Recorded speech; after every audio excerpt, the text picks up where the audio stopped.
টাকা লাগবে?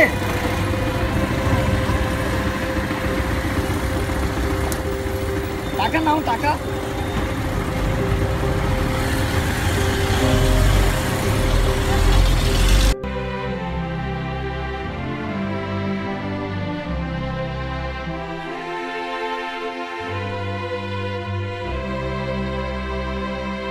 নাও,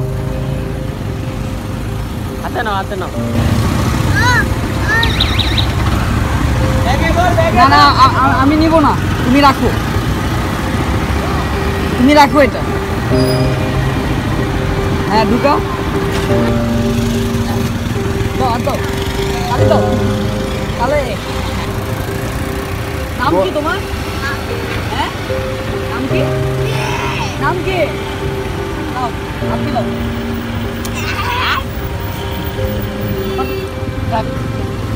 নাম কি?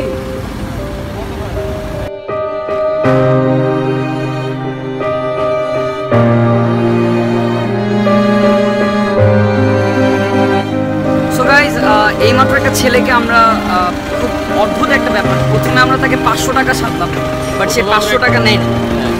কিন্তু সে প্রথমে 500 টাকা সাদার পর সে নেয়নি, কিন্তু 100 টাকা সে নিচ্ছে।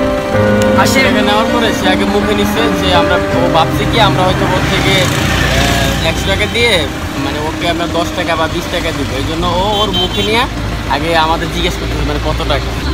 আমার খুব খারাপ লাগছে আসলে, বাচ্চারা ছিলাম যখন ওর সাথে খেলতেছিলাম, অনেক খুশি হয়ে গেছিল। ও 100 টাকা পাই এত খুশি হয়েছে। আমরা 500 টাকা দিচ্ছি, সে এত টাকা নিবে না, সে 100 টাকা দিছি, ওইটাই নিছে। সো আই থিঙ্ক আমাদের এখন বাচ্চাদের জন্য করা উচিত। অবশ্যই, রাইট। আমরা পার্সোনালি আমরা এখন এরকম হাট যাওয়া উচিত, ইনশাআল্লাহ। রাইট। হ্যাঁ চলো সামনে আগে। আমি কখনো ভাবতে পারিনি ওই শিশুটা আমার মনটা এতটা জয় করে ফেলবে। আসলে আজকে যে পাশে দাঁড়াবো, আমাদের যাই থাকুক না কেন, আমাদের অল্প জিনিস থাকুক বা বেশি থাকুক বা যার যতটুকু আছে তাদেরকে সাহায্য করবো। আমি আগে থেকেও সাহায্য করতাম, বিভিন্ন ফাউন্ডেশনে আমি ডোনেশন দিতাম, বাট আজকে থেকে আমি পার্সোনালি তাদের সবাইকে সাহায্য করবো যতটুকু আমার সামর্থ্য আছে। সো গাইস, আজকে ব্লগে পর্যন্ত থাকবে, সুস্থ থাকবে।